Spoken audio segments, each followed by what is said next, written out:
ठीक है, चलिए शुरू कर रहे हैं। देखो कल हम लोगों ने क्वेश्चन नंबर 31 तक मेरे ख्याल से डिस्कस कर लिया था। I believe this was the 30th, this was the last question we have discuss. इसी के आगे कंटिन्यू कर रहे हैं। इसके साथ साथ आज के सेशन में ना इफ वी गॉट टाइम ना, तो क्वेश्चन नंबर 60 तक का एरिया हम लोगों को कवर करना है। और उसके बाद कुछ एक रैंडम एरियाज में से हमें कुछ केस लॉज है वो ध्यान में रखने पड़ते हैं। तो वो केस लॉज की एक लिस्ट मैं आप लोगों के साथ शेयर कर लूंगा, उसको जरूर एक बार फॉलो कर लेना। ठीक है, I am coming to the first question for today. We have to go for a match making of the table. ठीक है, the question is like this, provisions of the CRPC and the sections of CRPC. ठीक है, हमें match making करनी है। Just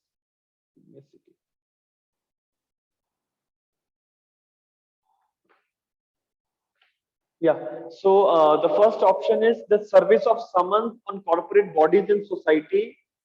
इस section के अंदर है। Number 2 is form of warrant of arrest and duration of warrant, proclamation of person absconding, issue of warrant in lieu of summons और इन एडिशन टू समन्स। ठीक है, यहाँ पे 4 प्रोविजंस रखे गए हैं और 5 सेक्शंस रखे हैं। That is section number 62, 70, 87, 82 and 84। Now you people have to go for the matchmaking of these provisions with the concerned section. Okay. Just try to find out that which of the following should be the right answer. I got just hold on. लिख के जवाब देंगे अगर it will be better. ठीक है, सी की तरफ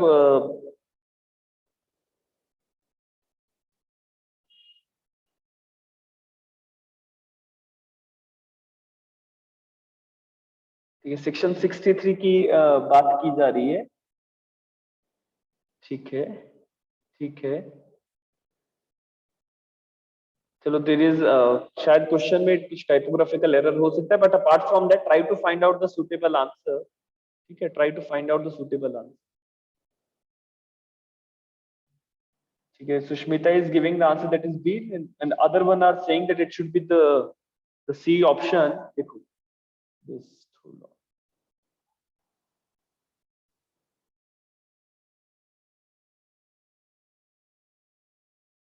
look as far as the form of warrant and the form of warrant of arrest and its duration, it is given in section number 70, yes or no? So B के साथ जो है वो हमारा सेकंड जो ऑप्शन है वो relate कर रहा है। तो मतलब C और D में से कहीं पे आंसर होगा। ठीक है, नेक्स्ट कह रहा है that proclamation of person absconding. So proclamation of a person absconding जो है उसके लिए 2 सेक्शंस रेफर किए गए हैं, दैट इज 82 एंड 84। और एक हमारा जो डी ऑप्शन है उसके लिए रखा गया that issue of warrant in lieu of summon और in addition to summon. So that is directly related with section number 87। So D जो है उसका 3 होना चाहिए। तो the correct answer should be, अब इसमें से हमने 2 अगर ठीक पकड़ लिए, 2 हमें शायद नहीं भी आते हो, तो correct answer can be option number C. ठीक है, अब जैसे यहाँ पे कसक का एक क्वेश्चन है, जस्ट होल्ड ऑन। ठीक है, Sushmita you are saying that B होगा। ठीक है, जस्ट अच्छा बी में भी same kind of a thing is there, just hold on, just hold on. ठीक है, इसके साथ साथ सी जो है उसके साथ 4 रिलेट किया जा रहा है। ठीक है, that is section number 82, this one है ना, और सॉरी इट इज सी के साथ 4 है ना, एंड डी के साथ 3 हमारा आ गया। ठीक है, we just have to go for first of all, जैसे कर सकते हैं कि यहाँ पे इशू था सेक्शन नंबर 63 से related. So firstly I will go to section number 63। Just give me a second.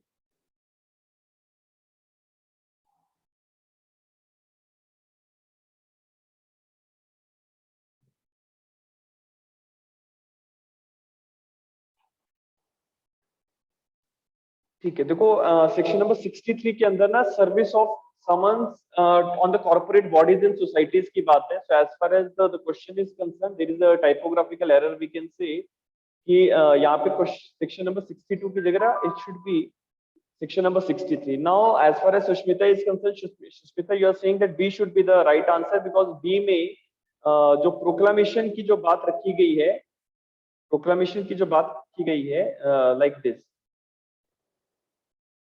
proclamation of persons absconding. Now you are relating this particular point with you are relating it with 4 है ना, section number 82 के साथ relate कर रहे हो इसे. Yes sir. Okay, देखो section number 82 में जस्ट कम ओवर देयर. जितने भी लोग सेक्शन नंबर 84 में जा रहे थे उन लोगों को एक छोटी सी चीज का ध्यान रखना है. देखो 82 के अंदर मेंशन है proclamation of the persons absconding, ठीक है. और 84 का अगर आप मार्जिनल हेडिंग पढ़ें, if you go for section number 84, just come to the question, section 84. तो 84 बात करता है claims and objections of attachment, ठीक है. सो जितने भी लोग यहाँ पे सी आंसर जो है उसको मार्क कर रहे थे, ठीक है, सी ऑप्शन को मार्क कर रहे थे, तो सी ऑप्शन में आप लोगों को एक चीज ध्यान में रखनी है that proclamation of the person absconding के साथ जो है फिफ्थ वन को रिलेट किया जा रहा है. That is not right, rather it should be section number 82, ठीक है. तो सुष्मिता ने ही सही जवाब दिया और शालिनी ने और बाकियों ने सभी ने जो है सी आंसर दिया था कि मैच मेकिंग में गड़बड़ कर दी. Section number 82 talks about the proclamation, 83 attachments की बात करेगा, 84 बात करता है जब आप ऑब्जेक्शंस रेज करते हो अटैचमेंट से, जो भी आपको ऑब्जेक्शन है उसकी बात है. So the correct answer in this particular question is that is B, ठीक है. Well done.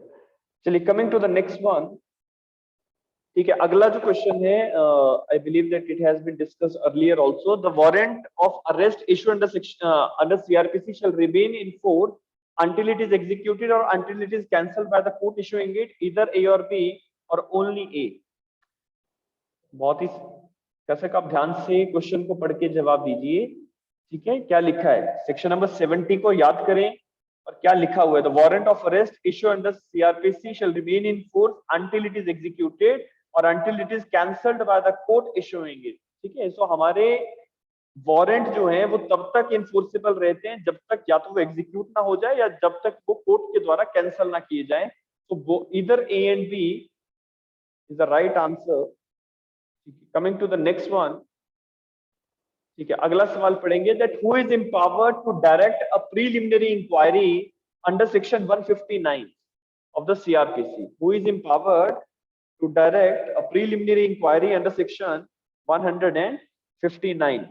Any superior officer of the police, officer in charge of the police station, magistrate empowered to take the cognizance of the offence, or any judicial magistrate.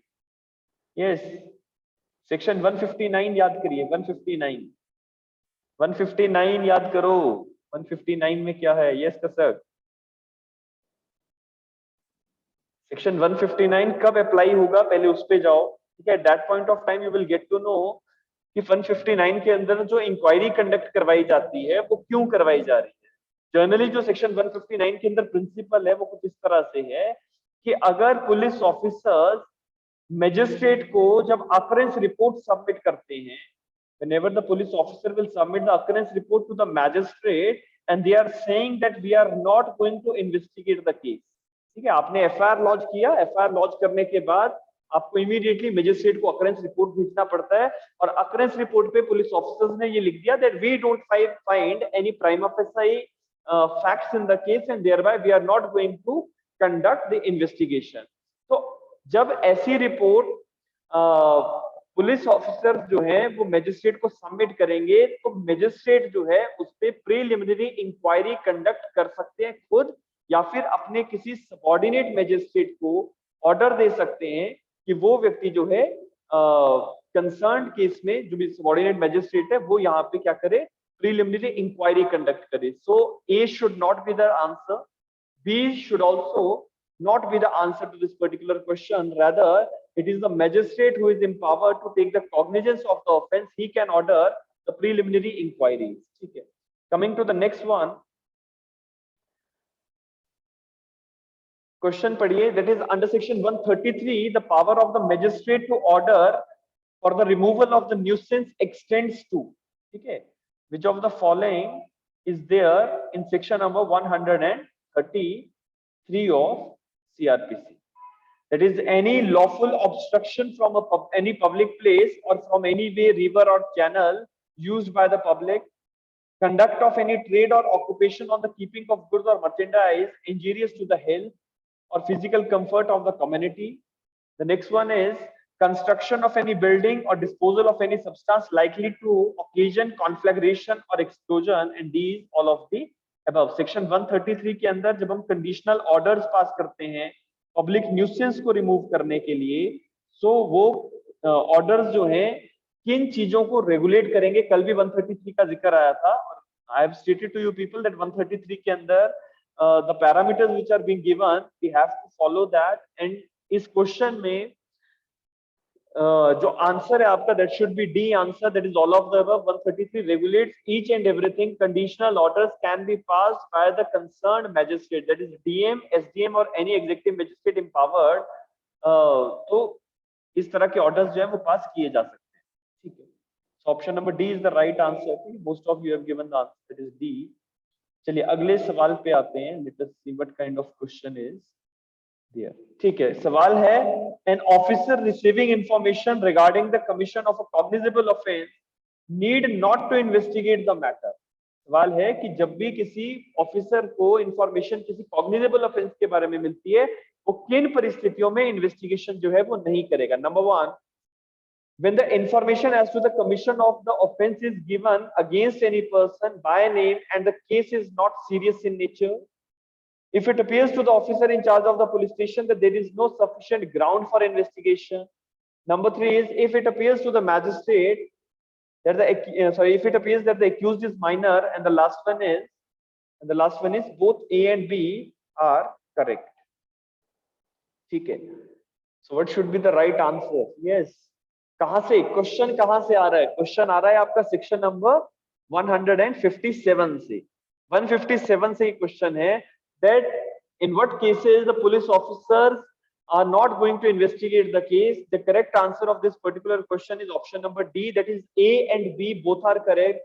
अगर police officer को जो information दी गई है बेशक वो cognizable offence है, लेकिन police officer को लगता है that the offense is not serious in nature and the name of the accused person is also disclosed, or if there is no sufficient ground for investigation, the police officer will not investigate the case. ठीक है, ये उसकी description पे जो है matter आएगा। ठीक है, कसक आपने बी आंसर दिया, बी नहीं होगा, ठीक है, इट शुड बी सी। अगला सवाल है after the Shah Bano case parliament pass which act. Shah Bano का जजमेंट आया था 125 सीआरपीसी के ऊपर। सो 125 को एक सेकुलर प्रोविजन डिक्लेयर किया गया था, और उसके बाद शाहबानो की जब जजमेंट आई तो उसके बाद पार्लियामेंट ने शाहबानो की जजमेंट को बाईपास करने के लिए कौन सा लॉ बनाया था? Is it Muslim women's protection of rights on divorce act 1980? It is Muslim women's protection of rights on divorce act 1986? Is it criminal amendment bill 1983? None of the above. Most of you have given the answer, that is B should be the right answer. Perfectly fine. Muslim Women's Protection of Rights on Divorce Act 1986 is the law which has been passed after the Shahbano judgment. Shahbano में जो court ने declaration दी थी कि मुस्लिम women's को भी maintenance का right है, उसको बाईपास करने के लिए 1986 में पार्लियामेंट ने कानून बनाया था। अगला सवाल, that classification of offense is provided under the schedule, which schedule of CRPC? Classification of offenses is provided under which schedule of CRPC? Schedule 1, 2, 3 or 4? Yes. So I believe everyone can give the answer to this particular question. That is CRPC के अंदर जो first schedule है that will tell you that how the offenses are to be classified, और जो हमारा schedule next schedule है उस पे forms और annexures की बात की गई है। ठीक है, so correct answer over here that is option number A. अगला सवाल है that investigation under section 2 clause H of the CRPC is conducted by a police officer, a magistrate, any person authorized by the magistrate. Both A and C are correct. Yes. Investigation कौन conduct करेगा? Who will conduct investigation as per section number 2 clause H? Yes, quickly. सभी लोगों से जवाब आना चाहिए, इतना simple सवाल। कसक ध्यान से क्वेश्चन को पढ़ के समझ के आंसर करना है, ठीक है। Investigation is conducted either by the police officer, और if the magistrate authorise any person, that person can also conduct investigation. So the answer should be A and C both are correct. तो हमारा जो D option है वो सही answer है, ठीक है। अगला सवाल है That is, who is empowered to establish the court of sessions for every session division? Who is empowered to establish the court of session for every sessions division? Is it High Court, central government, state government, or all of these? सवाल का जवाब ध्यान से रविंद्र जी। Question है कि court of session को establish कौन करता है? हाई कोर्ट करता है, court of central government, state government, या सारे करते हैं? The correct answer is the state government establishes the court of session. ठीक है, स्टेट गवर्नमेंट जो है वो कोर्ट ऑफ सेशंस को एस्टैब्लिश करती है। लेकिन इसी के साथ साथ एक और सवाल यहाँ पे आएगा, तो उस पे सेक्शन 9 की डिस्कशन करेंगे। अगला सवाल है that indicate the correct examples of complaint. Indicate the correct example of complaint. An affidavit, charge sheet, police report, none of these.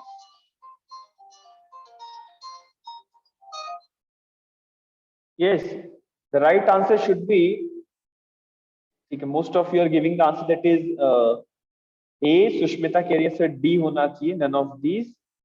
Indicate the correct example of complaint.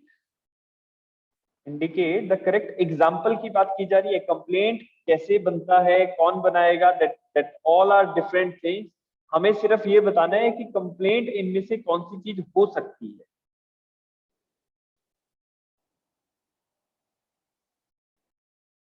ठीक है, so some of you have given answer that is A option, and Sushmita is saying that D should be the right answer. Sushmita, why you are saying D should be the right answer, none of these? Can you explain it? It is entirely a different thing. और charge sheet तो कोई word ही नहीं है, वो तो police report word है। Actual में charge sheet तो नॉर्मल भाषा में चालान वर्ड यूज करते हैं कोर्ट में।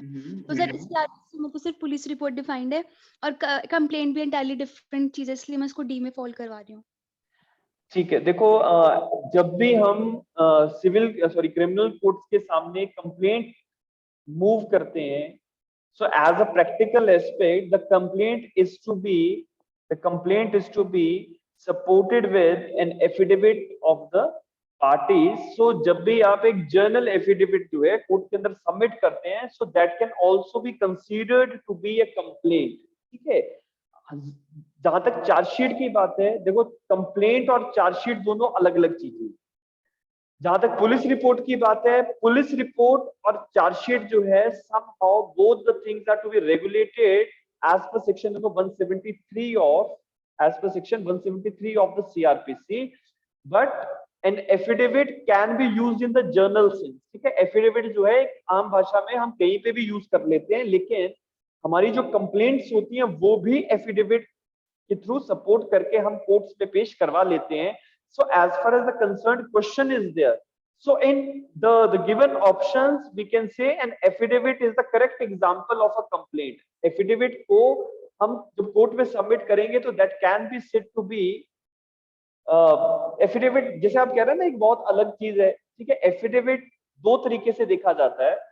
एक तो है कि आप जर्नली एफिडेविट फाइल करते हैं, ठीक है। दूसरा ये है कि जब भी हम क्रिमिनल केसेस में डायरेक्ट कोर्ट के अंदर कंप्लेंट मूव करते हैं, so those complaints should also be supported with the affidavit. ठीक है, सो कंसर्न क्वेश्चन पे अगर हम रहे, एफिडेविट बहुत एक अलग चीज है, जैसा आप कह रहे हो, डेफिनेटली फाइन, लेकिन complaint should be supported with an affidavit. And if you file an affidavit in the court in regard to the allegation against someone, whether it is a cognizable or non-cognizable offense doesn't matter, but that can also be treated to be a complaint। so इस question के अंदर none of these को answer करने की बजाय the answer should be an affidavit is the correct example of a complaint। complaint जो है we can file the complaint either orally or in writing, but when we are saying that the complaint can be filed in writing, so by an affidavit also you can move a complaint in the concerned court, though it is not the primary requirement कि आप अगर लिखित में अगर court में दे रहे हैं तो वो एफिडेविट ही होना चाहिए, ऐसा भी कहना ठीक नहीं होगा। लेकिन in the given option affidavit can be said to be the correct example of a example की बात हो रही है ना, आप कंप्लेंट की डेफिनेशन में नहीं जाएंगे, आप ये देखेंगे कि कौन सी चीज के थ्रू हम कंप्लेंट जो है वो मूव कर सकते हैं। So affidavit can be said to be an example of complaint. So you are saying that as is option, देखो क्वेश्चन जो है हमें क्वेश्चन के अकॉर्डिंगली आंसर करना है ना, वी कांट से कि ऑप्शंस में चेंजेस कर दिए जाएं। ठीक है, but the right answer over here that affidavit can be said to be a correct example of a complaint. Chargesheet and police report are outrightly different things. ठीक है, अगर यहाँ पे एप्लीकेशन होता तो एप्लीकेशन भी एक जस्टिफाइड ऑप्शन जो है वो मोर सुटेबल हो जाता, ठीक है, मोर सुटेबल हो जाता। ठीक है, अगला क्वेश्चन है again related to section number 9 of the CrPC. Question है द प्रिजाइडिंग जज और जज of the court of session is appointed by high court, central government, state government और all of the above. Who will appoint the presiding जज of the court of session? ठीक है, शालिनी आप सी कह रहे हो, बाकी सभी ए कह रहे हैं। देखो, कोर्ट ऑफ सेशंस का एस्टैब्लिशमेंट जो होता है, कोर्ट ऑफ सेशंस का एस्टैब्लिशमेंट जो होगा वो करेगी हमारी स्टेट गवर्नमेंट। ठीक है, स्टेट गवर्नमेंट ने एस्टैब्लिश करना है ऑफिस। ठीक है, ऑफिस एस्टैब्लिश मतलब वहां पे जज साहब की नियुक्ति की जा सकती है। All those requirements are to be taken up by the central state government. लेकिन once the state government has establish the court of session, उस कोर्ट ऑफ सेशन में कौन सा व्यक्ति जाके सेशन जज नियुक्त किया जाएगा, that will be decided by the high court. ये बहुत ही इंपॉर्टेंट सवाल है, बहुत बार गलत हो जाता है, ध्यान रखना हमेशा। Establishment is to be done by the state government, appointments of a court of session, presiding जज of the court of session will be done by the high court. ठीक है, सेक्शन नंबर 9 अगर आप एक बार देखें, just take it out, section number 9।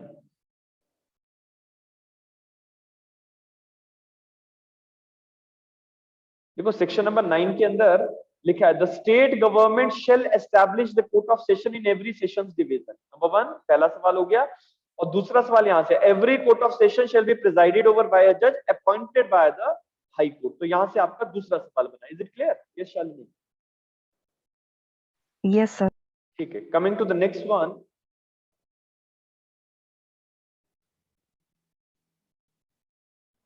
ठीक है, बहुत ही सिंपल सवाल है।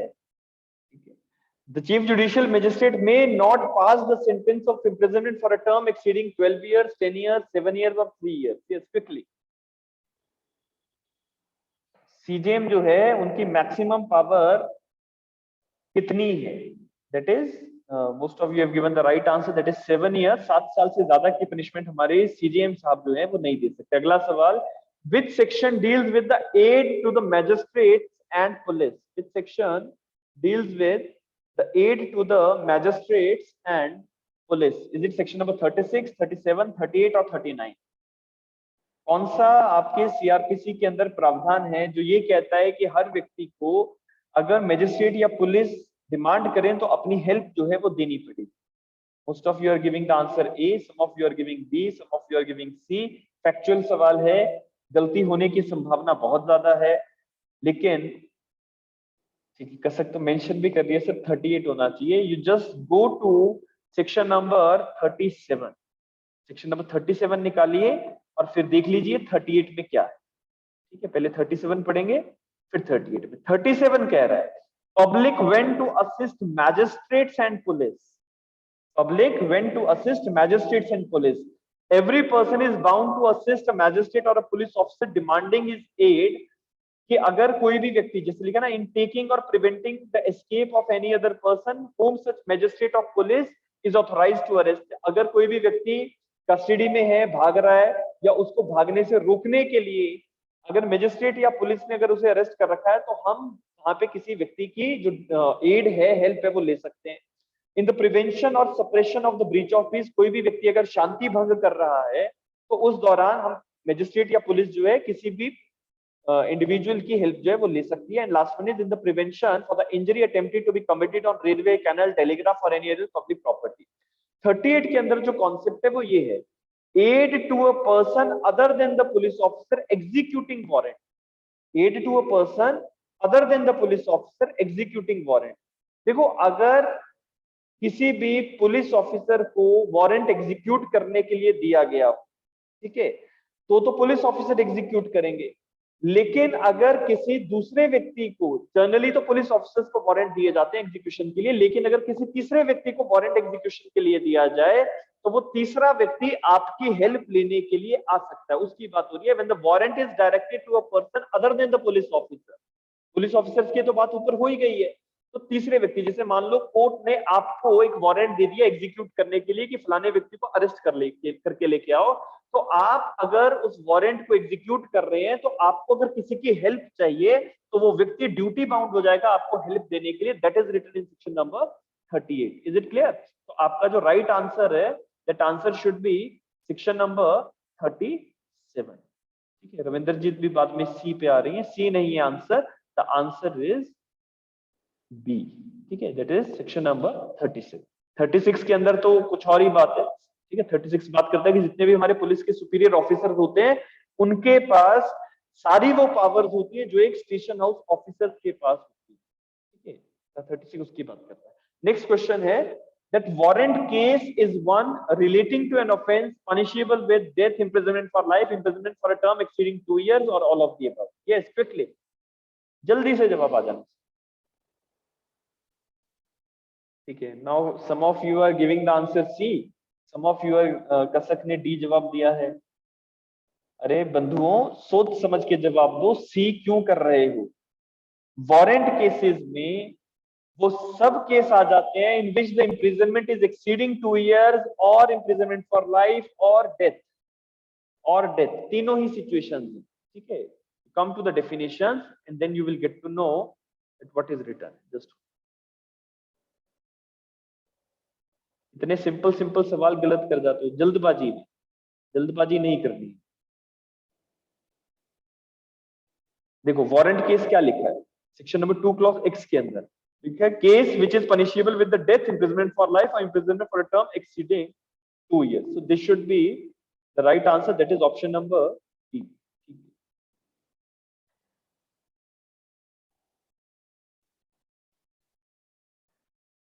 Coming to the next one, inquiry under section 2 clause G of the CRPC is conducted by a police officer, magistrate, court. Both B and C are correct. Yes. इसका जवाब देखते हैं कौन देता है। Inquiry can be conducted by a police officer, magistrate, court. Both B and C are correct. Yes, Sushmita, what is your answer?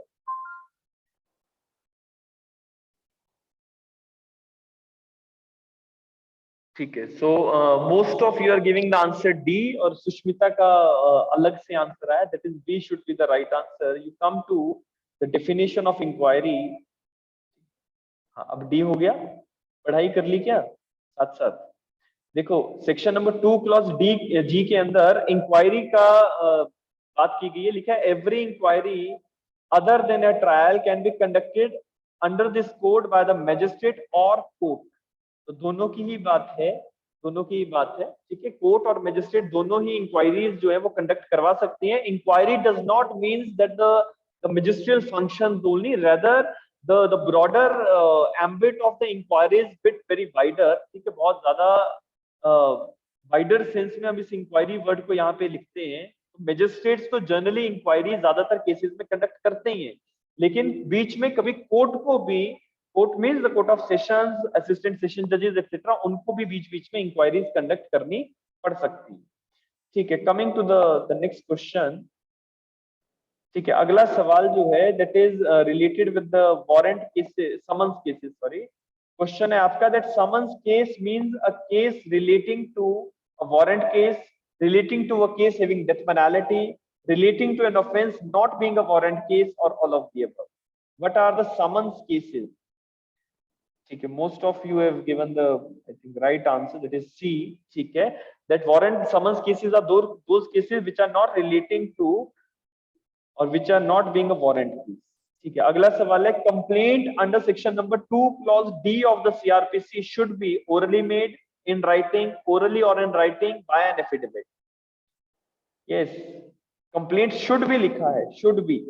Complaint section number 2 clause D के accordingly क्या होनी चाहिए? So it is complaint which can be made orally और in writing. So option number C is the right answer. By affidavit जो है वो एक इसका एडिशनल एलिमेंट जो है हम उसे कह सकते हैं, but it is not a compulsory requirement as per section number 2 clause D is concern.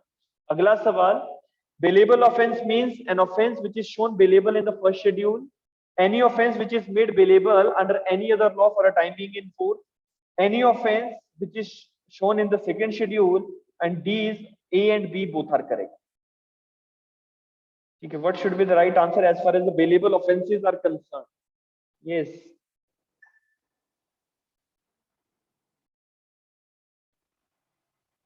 So most of you have given the answer, right answer, that is D option. ठीक है, हमारे फर्स्ट शेड्यूल के अंदर columns बने हैं, जिस columns में हमें ये मिल जाता है कि कौन सा ऑफेंस कॉग्निजेबल है, नॉन कॉग्निजेबल है, बेलेबल, नॉन बेलेबल है। इसी के साथ साथ अगर कोई ऑफेंस किसी दूसरे लॉ के अंदर बेलेबल माना गया है तो सीआरपीसी के अकॉर्डिंगली भी हम उसे बेलेबल ही कंसीडर करते हैं। तो hence both A and B is the right answer. ठीक है, अगला क्वेश्चन तो हमने कल भी डिस्कस किया था, that which when did the CrPC came into force? Yes, when did CrPC came into force? Option number B is the right answer, that is 1st of April 1974. ठीक है, coming to the next one, an assistant session judge may not pass the sentence of imprisonment exceeding 12 years, 10 years, 7 years or 3 years. assistant session judge की power कितनी है? तो simple सवाल, आसानी से जवाब आ रहे हैं, that is 10 years। ठीक है, असिस्टेंट सेशन जज साहब जो है वो 10 साल से ज्यादा की पनिशमेंट नहीं दे सकते। सेक्शन नंबर 28 जो है वो जजेस की पावर की बात करता है। The next one is an objection to attachment should be made within 3 months, 6 months, 1 year or at any time. Yes, an objection to the attachment should be made within 3 months, 6 months, 1 year or at any time. ठीक है, अब देखो आसान सवाल है या नहीं है?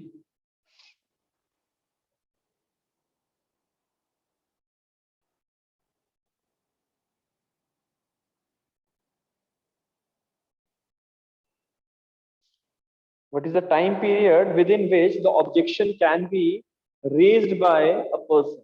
So most of you are giving the answer that is C, that is 1 year. ठीक है, आसान सवाल नहीं है। जवाब देखने के लिए सेक्शन नंबर 84 का रुख करेंगे, सेक्शन नंबर 84 की तरफ जाएंगे। 84 ये कहता है कि कभी भी किसी की प्रॉपर्टी अगर अटैच की गई है, प्रोक्लेमेशन जारी हुआ, आपने उस व्यक्ति की प्रॉपर्टी अटैच कर ली, तो किसी भी व्यक्ति को अगर अटैचमेंट से आपत्ति है, ऑब्जेक्शन अगर उसे रेज करना है कि प्रॉपर्टी की अटैचमेंट क्यों की गई, तो उस व्यक्ति को 6 महीने के अंदर अंदर जो ऑब्जेक्शन है वो रेज कर देना चाहिए। ठीक है, within 6 months person must raise the objection.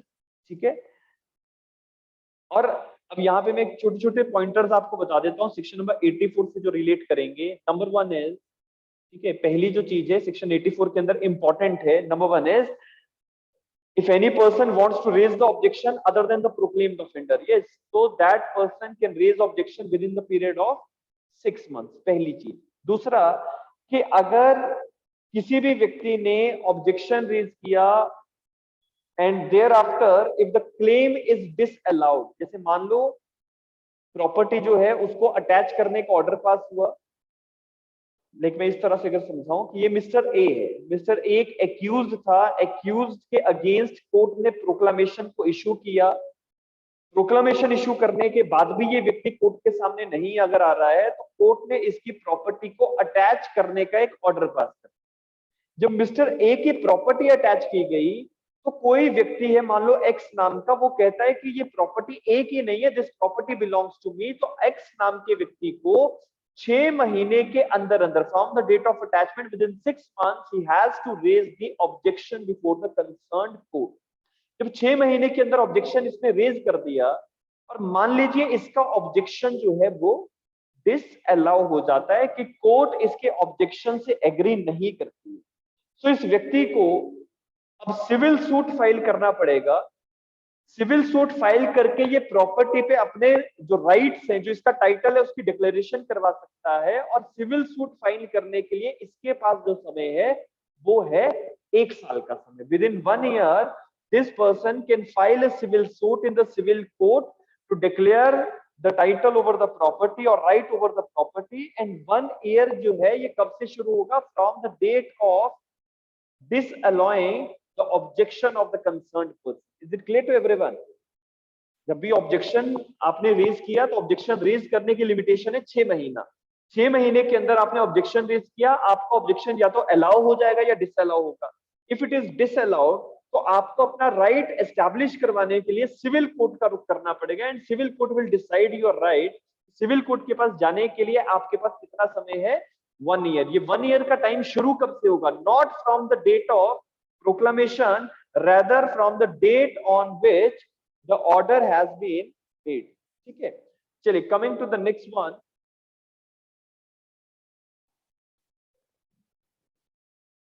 ठीक है, coming to the next one, just ठीक है, whatever the doubts you have, you can after the class we'll discuss them।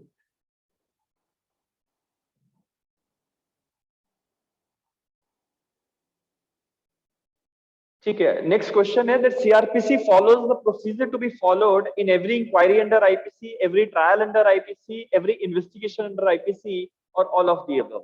CRPC follows the procedure to be followed in inquiry, trial, investigation under IPC, or all of the above। Yes, so everyone has given the right answer। मुझे लग रहा है कि सवाल जो है वो difficult तैयार करवाने पड़े। ठीक है, D is the right answer.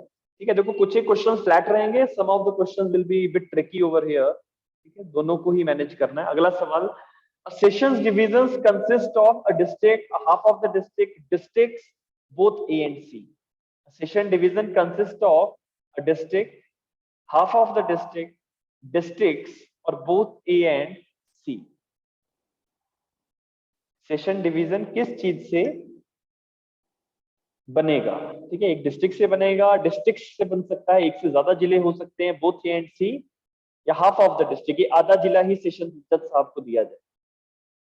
Yes, so everyone is giving the right answer, that is D, that is both A and C are correct। The session division can consist of one district or it can be consist of more than one district, that is the districts। ठीक है, coming to the next one, which section defines the non-cognizable offense? Which section defines the non-cognizable offense? That is section 2 clause C, 2 clause D, 2 clause L और 2 clause M। कौन सा section जो है आपको non cognizable offence के बारे में बताता है? ठीक है, सो सभी लोग सी की तरफ जा रहे हैं। जब सभी सी की तरफ जा रहे हैं तो हम भी चल दिए। सेक्शन नंबर 2 क्लॉज सी जो है ये कॉग्निजेबल ऑफेंस के बारे में बात करता है, और 2 क्लॉज एल जो है ये नॉन कॉग्निजेबल ऑफेंस के बारे में बात करता है। 2 क्लॉज डी आपका पता है, you know it, that is it talks about the complaint. Coming to the next one, yes, under section 110 the power of the executive magistrate to demand security for keeping peace extends to। Section number 110 के तहत executive magistrate जो है जब भी शांति बनाए रखने के लिए सिक्योरिटी की डिमांड करते हैं तो वो किससे कर सकते हैं? It extends to habitual kidnappers and abductors, habitual harbours of thief, habitual receivers of stolen property or all of the above। Section number 110 की बात की जा रही है। ठीक है, सभी लोग ऑल ऑफ द अबव की तरफ चल दिए। ठीक है, बहुत बढ़िया। सेक्शन नंबर क्वेश्चन नंबर 55 जो है सेक्शन नंबर 110 से जो रिलेट कर रहा है, that talks about that executive magistrate can demand security for keeping peace which extends to the habitual kidnappers, abductors, habitual harbors, habitual receivers of the stolen property, all of the above are being regulated। लेकिन इसी के साथ साथ section number 110 में 1 minute के लिए आएंगे। Just come over there।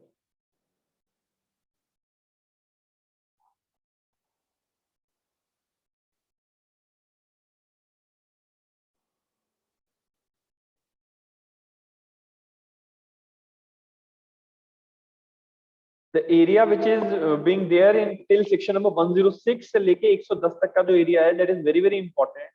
ठीक है, और 110 के अंदर a person who is by habit a robber, housebreaker, thief, forger, is by habit a receiver of stolen property, habitually protects or harbors thieves, मतलब या तो प्रोटेक्शन देता है थीव्स को या उनको हार्बर प्रोवाइड करता है, और aid in the concealment of the stolen property, habitually commits, attempts to commit, abets the offence of kidnapping, abduction, extortion, mischief etcetera. या चैप्टर नंबर 13 के अंदर ऑफ द आईपीसी, या फिर 489 कैपिटल ए के अंदर 489 बी, 489 सी एटसेट्रा, ये counter fitting of coins का बात करेगा चैप्टर नंबर 13। और ये जो बाकी के सेक्शंस है 489 कैपिटल ए, बी और सी, ये counter fitting of the currency की बात करते हैं।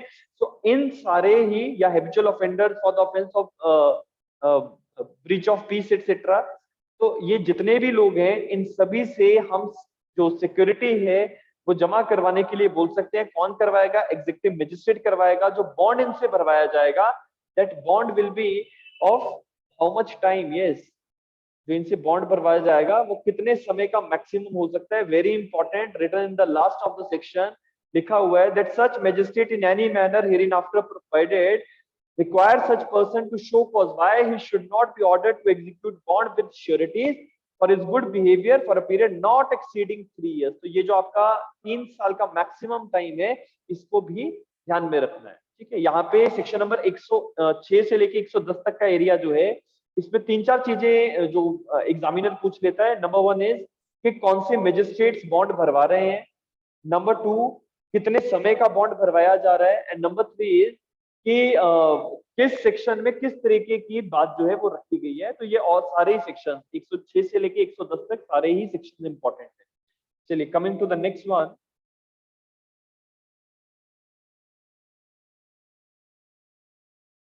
यस, अगला क्वेश्चन है, the offence for which the security for keeping peace can be ordered include any offence which consist of the which consist of or includes assault or using criminal force, any offense of criminal intimidation, any offense which caused or was intended or known to be likely to cause breach of peace, or all of the above.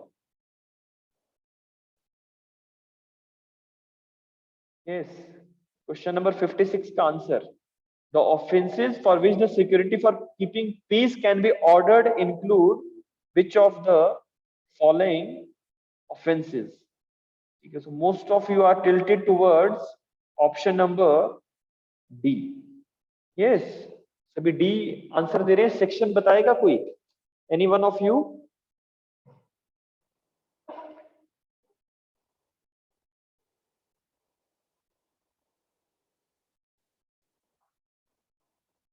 एक 106 की तरफ आप लोग आ रहे हैं। देखो, just go to section number 106। Shalini, आप एक बार ध्यान से पढ़ेंगे सेक्शन 106 में क्या लिखा है, पहले उस पर पढ़ते हैं। What is written over there?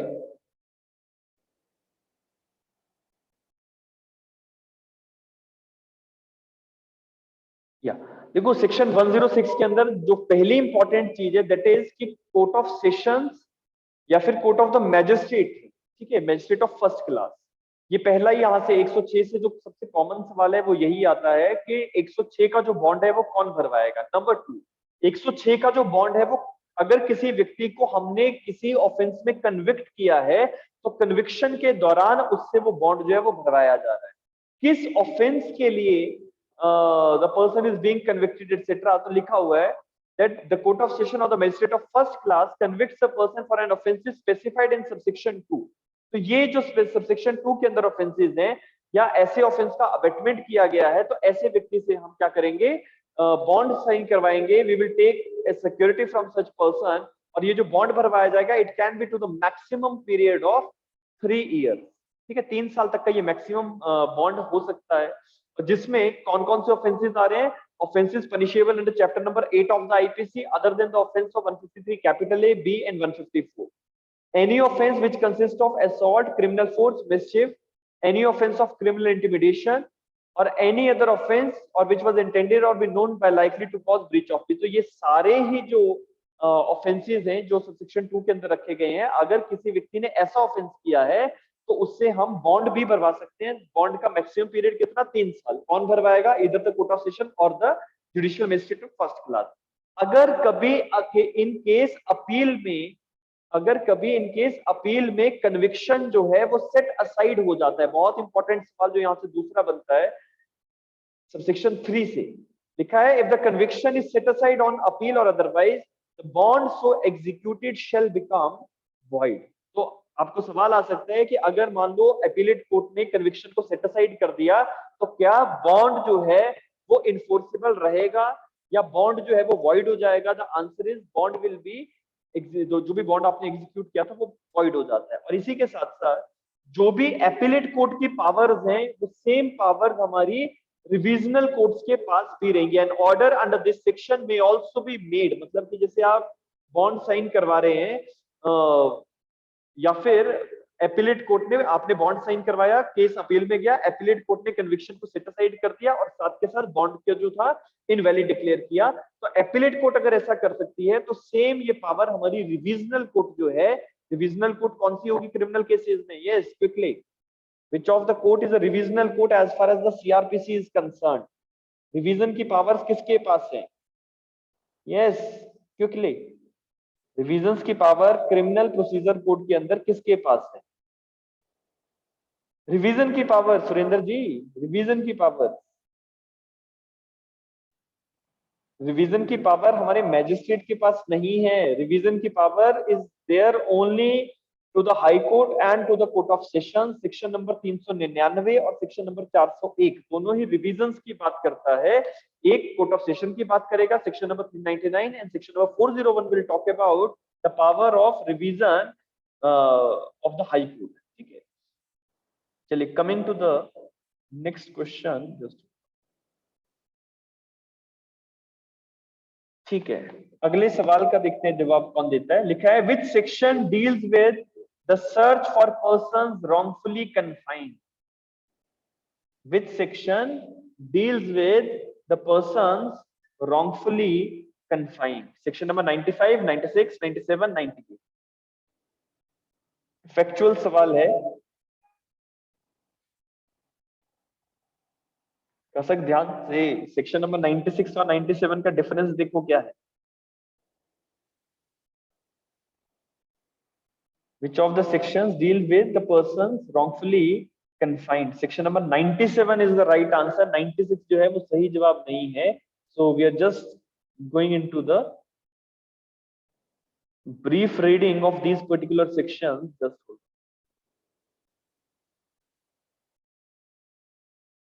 Sushmita ने आगे भी लिख दिया मिनी हैबियस कॉर्पस। ठीक है, देखो कभी कभी सवाल आ जाता है कि सीआरपीसी का कौन सा प्रावधान है जो रिजेंबल करता है हैबियस कॉर्पस से।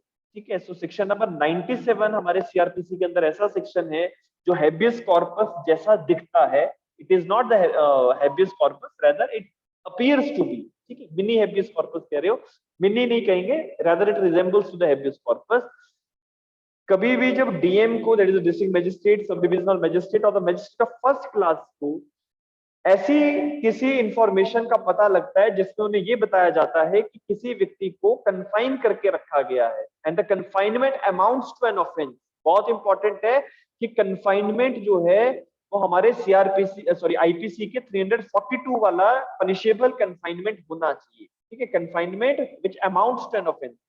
तो अगर वो कन्फाइनमेंट एक ऑफेंस नहीं है तो आप यहाँ पे 97 अप्लाई नहीं करोगे। ही में issue search warrant and the person to whom such warrant is directed may search for the person so confined। ठीक है, तो किसी भी व्यक्ति को सर्च करने का ऑर्डर दिया जाएगा और उसको हम जिसको कन्फाइन किया है उसको हम उसकी लिबर्टी पे रिस्टोर करेंगे, या जिस भी व्यक्ति के पास उसकी गार्जियनशिप है हम उस व्यक्ति को हैंड ओवर कर देंगे। ठीक है, 97 इसकी बात कर रहा है। 98 बात करता है अगर किसी फीमेल को या फीमेल चाइल्ड जो 18 साल से कम उम्र की है उसको एबडक्ट करके रखा गया है, उसकी लिबर्टी पे उसको रिस्टोर करवाना। 97 और 98 बहुत ही इंपॉर्टेंट सेक्शंस हैं। सवाल क्या क्या उठते हैं, एक तो अभी हमने जैसे डिस्कस कर ही लिया कि 97 का इंटरनल एरिया किसकी बात कर रहा है।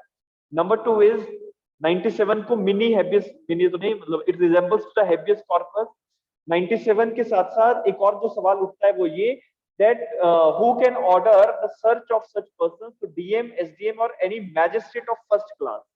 ये बहुत इंपॉर्टेंट है, मैजिस्ट्रेट ऑफ फर्स्ट क्लास। ज्यादातर हमें जब एरियाज ऐसे मिलते हैं जहाँ पे डीएम या एसडीएम हो वहां पे साथ के साथ एग्जीक्यूटिव मजिस्ट्रेट मिलता है, लेकिन यहाँ पे कुछ एक ऐसे सेक्शंस हैं जो सर्च एंड सीजर से रिलेट करते हैं, जो इन दो sections magistrate of first class is being written over there. Clear? इसी के साथ साथ 98 में भी इन्हीं तीनों लोगों के पास पावर है, दैट इज डीएम, एसडीएम और the magistrate of first class जो है किसी भी चाइल्ड जो 18 साल से कम उम्र की है, फीमेल चाइल्ड या कोई भी वुमेन जो जिसको अनलॉफुली डिटेन करके रखा गया है या एबडक्ट करके रखा गया है, उस लेडी को इमीडिएटली उसकी लिबर्टी पे हम रिस्टोर करवाते हैं. These two things are there in section number 97 and 98. Both the provisions are very very important. But जैसे कि ऑप्शन के अंदर दो और प्रोविजंस थे 96, 95 एंड 96. देखो 96 again I have to mention it again, very important. देखो कभी कभी क्या होता है कि किसी न्यूज़पेपर में, किसी बुक में, किसी मैगजीन में कुछ ऐसी चीज लिख दी गई हो विच इज नॉट जस्टिफाइड. तो और अगर हाई कोर्ट ये कहता है कि जितने भी मैगजीन्स, न्यूज़पेपर्स एक्सेट्रा है, इनको जो है फॉरफिट किया जाए. लेकिन any person having any interest in any newspaper, book और other document in respect of which the declaration of forfeiture has been made under 95. अब 95 आपको बताएगा कि क्या चीज उसमें ऐड ऑन की गई. 96 ये बताता है कि अगर कोई भी ऐसा न्यूज़पेपर, बुक या मैगजीन है, कोई डॉक्यूमेंट है, हाई कोर्ट को ये लगता है, सबसे इंपॉर्टेंट चीज है कि हाई कोर्ट को ये लगता है कि ऐसे किसी मैगजीन, बुक, न्यूज़पेपर को फॉरफिट करना जरूरी है, तो ऑर्डर पास होने के 2 महीने के अंदर अंदर जो है आप ऐसे जो फॉरफीचर के ऑर्डर हुए थे उनको सेट असाइड करवाने की कोर्ट्स में एप्लीकेशन जो है वो लगा सकते हैं. लेकिन any person having interest in the newspaper, document etcetera with respect to the declaration of forfeiture, मैंने बताया कि कोई ऐसा बुक, न्यूज़पेपर, डॉक्यूमेंट है जिसमें कुछ ऐसी चीज डाली गई जिसको फॉरफिट करने के आदेश जारी किए गए, और कोई ऐसा व्यक्ति है जो इस फॉरफीचर के ऑर्डर को सेट असाइड करवाना चाहता है, तो उसको 2 महीने के अंदर अंदर क्या करना है, हाई कोर्ट के पास एप्लीकेशन लगानी है to set aside such declaration. तो ये दो सवाल यहां से बन जाते हैं. एक तो एप्लीकेशन लगेगा कहां पे, और दूसरा है कि कितने टाइम ड्यूरेशन के अंदर लगेगा. Both the things are important. ठीक है, both the things are important. अब 95 जो है, एक बार आप इसको अपने आप गो थ्रू कर लेना. जनरली जो है न्यूज़पेपर, बुक या डॉक्यूमेंट के अंदर क्या चीज लिखी गई जिसके बेसिस पे उसे फॉरफिट करने का आदेश जारी किया. जैसे कि 124 कैपिटल ए, जैसे सेडिशन की बात है. 153 कैपिटल ए बी, जिसमें आप enmity between the two religious groups या टू कम्युनिटीज के बीच में जो दंगा फसाद है, ऐसा कुछ भड़क सकता है. 292 that is the obscene articles are there. ठीक है, तो उनसे जो रिलेटेड चीजें अगर किसी न्यूज़पेपर, बुक या डॉक्यूमेंट के अंदर हैं, तो ऐसे पब्लिकेशंस को फॉरफिट करने का ऑर्डर पास किया जा सकता है. आपने ऑर्डर पास कर दिया, लेकिन कोई व्यक्ति जो इस ऑर्डर को सेट असाइड करवाना चाहता है ऑन द जस्टिफाइड ग्राउंड, तो उसे कहां जाना है, हाई कोर्ट के पास जाना है. कितने टाइम में, yes, in how much time he has to move the application to the high court for setting aside such order. The time is 2 months, within 2 months. चलिए अगला सवाल है, the maximum period for which the security for keeping peace and good behaviour demanded by the magistrate. Maximum period for which the security for keeping peace can be demanded by a magistrate. सबसे ज्यादा अधिकतर समय जो है वो क्या रखा गया किसी भी व्यक्ति से सिक्योरिटी जमा करवाने के लिए. सेक्शन नंबर 106 से 110 के अंदर सबसे ज्यादा मैक्सिमम टाइम क्या है? It is 3 years period. ठीक है, 1 year जो है वो मिनिमम पीरियड रखा जाता है, एंड 3 years जो है वो मैक्सिमम टाइम वहां पे रखा गया है. ठीक है, coming to the next question.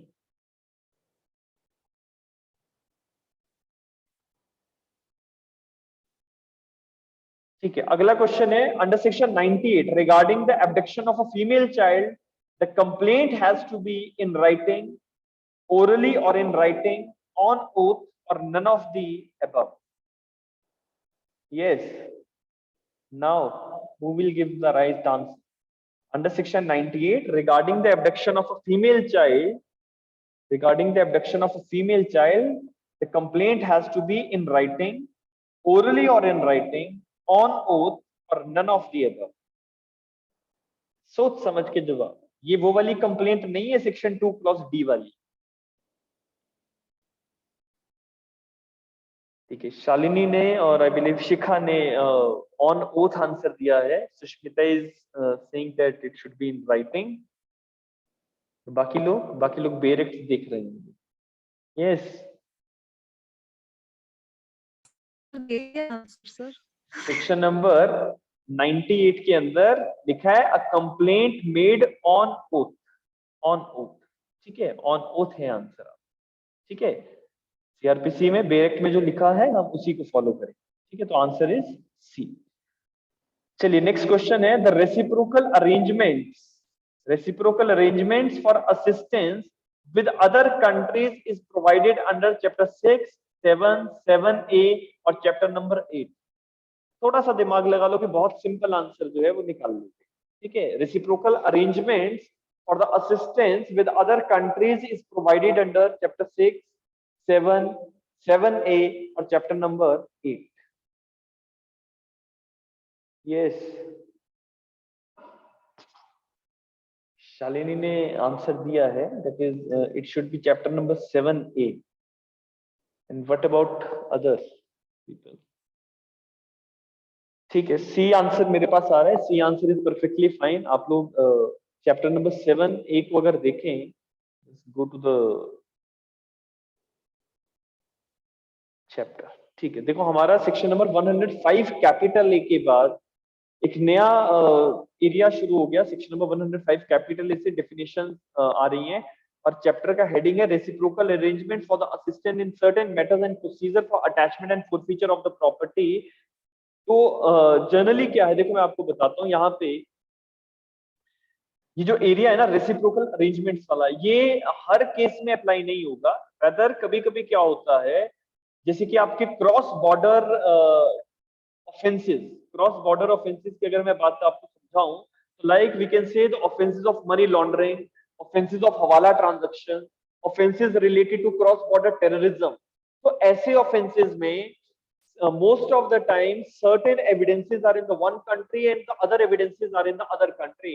So आप लोगों को रेसिप्रोकल अरेंजमेंट्स करना है कि यहाँ की कुछ एक टीम्स वहां पे जाके इन्वेस्टिगेशन कंडक्ट करके इंडिया में वो चीजें जो है कोर्ट के सामने प्रोड्यूस करती हैं। एंड सिमिलरली फॉरेन की टीम्स इंडिया में आके एविडेंसेस कलेक्ट करके फॉरेन कोर्ट्स में प्रोड्यूस करवा सकती हैं। तो ये पूरा का जब प्रोसेस है हमारा, ये पहले नहीं हुआ करता था, लेकिन जिस तरह से ग्लोबलाइजेशन हमारा बढ़ा उस दौरान इस चीज की जरूरत पड़ी and there was the amendment in 1993। ठीक है, अगर आप देखें तो this chapter was introduced in the year 1993। जब ग्लोबलाइजेशन का कॉन्सेप्ट थोड़ा सा बढ़ा था तो उस टाइम पे इस तरह के ऑफेंसेस का ज्यादा होना देखा गया and thereby the reciprocal arrangements are to be done और सीआरपीसी को अमेंड किया गया 1993 के अंदर। ठीक है, अगला सवाल मेरे ख्याल से ये तो हमने पढ़ी कर ही लिया है। That under section 110 the powers of the executive magistrate to demand the security for keeping peace does not extend to more than 6 months, more than 1 year, 2 year, 3 year. Yes, अभी पढ़ा है। It cannot go beyond the 3 years period. That is option number D is the right answer. ठीक है, अगला सवाल question number 62 है यहाँ पे। That objectionable articles under section 94. Objectionable articles under section 94 includes false seal, forged document, counterfeit coin or all of the above. Objectionable articles section number 94 के तहत क्या होंगे? ठीक है, मेरे पास दो लोगों का आंसर आया, that is option number D. कैसा का ऑप्शन जो है वो गलत जानबूझ के तो नहीं मार्क करते। ठीक है, सी कैसे होगा? आप सेक्शन नंबर 94 पे आइए, सेक्शन नंबर 94 पे आओ। सेक्शन नंबर 94 जर्नली जो है वो ये बताता है कि कौन सी ऐसी सिचुएशंस हैं जब पुलिस ऑफिसर को अगर कोई ऑब्जेक्शनेबल आर्टिकल मिले तो वो वहां पे जाके सर्च कर सकते हैं और उन ऑब्जेक्शनेबल आर्टिकल्स को जरूरत पड़ने पर सीज भी कर सकते हैं।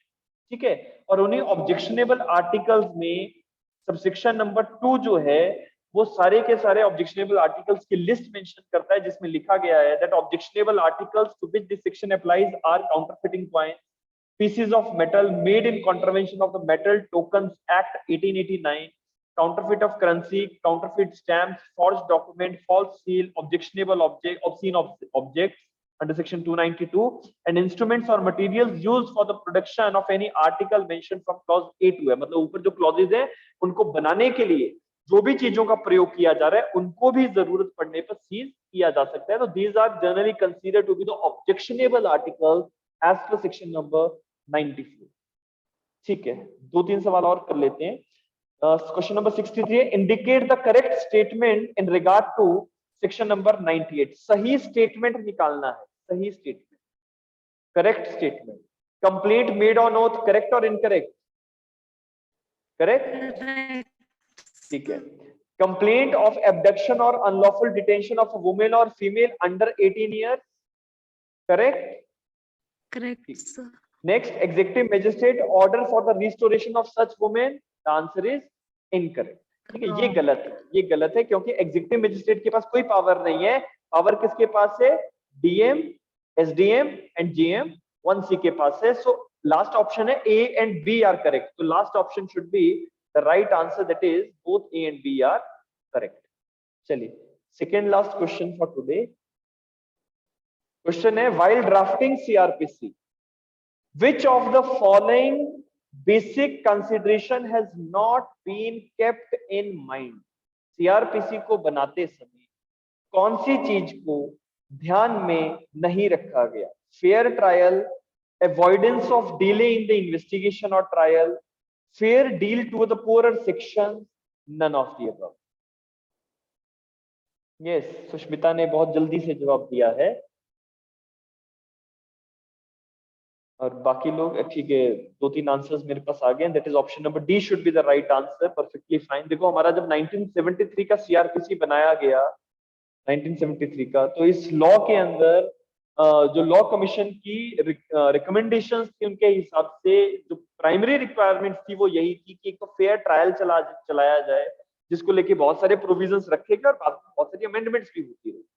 ठीक है, लेकिन as far as the fair trial is concern, उसको लेके कोई दिक्कत नहीं थी। हमारा जो ट्रायल का प्रोसेस है, सेक्शन नंबर 225 से लेके 265 तक, ठीक है, ट्रायल का एरिया है, जिसमें trial by court of session, trial by magistrate, सारी चीजें आती हैं। वहां पे फेयर ट्रायल जो है वो हमें देखने को मिलता है, because the accused and the prosecution और द कंप्लेनेंट और the accused both get the equal rights to represent their cases. Avoidance of delay in the investigation and trial, इसकी भी भरपूर कोशिश की गई। कोर्ट ने, जैसे कि हमारा 167 के अंदर डिफॉल्ट बेल का राइट है, 60 या 90 डेज को फिक्स करने का जो एक क्राइटेरिया रखा गया, ट्रायल को टाइम पे खत्म करने की कहीं कहीं पे प्रोविजंस हमें रखे गए हैं। अगर ट्रायल टाइम पे खत्म नहीं हुआ तो एक्यूज को बेल मिल जाएगा, ऐसे प्रोविजंस भी है। तो अवॉइड करने की कोशिश की गई।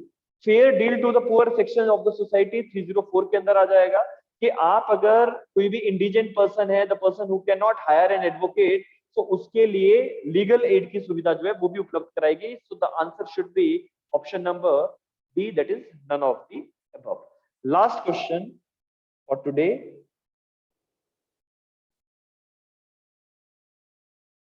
ठीक है, ये क्वेश्चन थोड़ा सा लेंदी है, लेट अस डिस्कस दिस। ठीक है, सवाल है आपका, सवाल है that which of the following is a special consideration the importance of the CRPC is based. ठीक है, which of the following is the special consideration the importance of the CRPC is based? Number 1, it is more constantly used and affects the great number of persons than any other law. It is more constantly used and affects a great number of persons than any other law. Situation समझना है, English की बातें कितनी जल्दी समझ में आती है। दूसरा है, as the law of CRPC is complementary of the substantive criminal law, its failure. तीसरा है, its failure, sorry, इसी के आगे लिखा है, its failure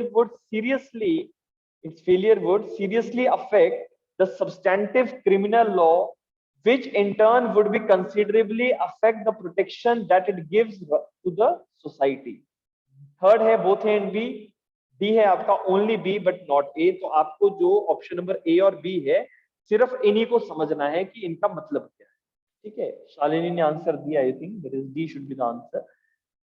देखो, पहला कह रहा है कि सीआरपीसी, क्वेश्चन समझना और ऑप्शंस में आपको हिंदी में इनका मीनिंग समझा रहा हूँ। पहला कह रहा है it is more constantly use and affects the great number of person than any other law. CRPC जो है वो रेगुलर प्रोसेसेस में बहुत बार यूज किया जाएगा and it will affect the lot of the person. जो सीआरपीसी जितना इंपैक्ट किसी व्यक्ति को करता है, उतना कोई और लॉ जो है वो नहीं कर सकता। ये पहले ऑप्शन का मीनिंग। दूसरा कह रहा है as the law of criminal procedure is complementary to the substantive criminal law, its failure would seriously affect the substantive criminal law, which in turn would be considerably affect the protection that it gives to the society. कि CrPC जो है वो substantive criminal laws के साथ कॉम्प्लीमेंटैरिटी में work करता है, और अगर ऐसा नहीं होगा तो जो प्रोटेक्शन हम सोसाइटी को देते हैं वो प्रोटेक्शन नहीं दे पाएंगे। So what are the statements we can say are correct as far as the special considerations or importance of the CRPC is based upon.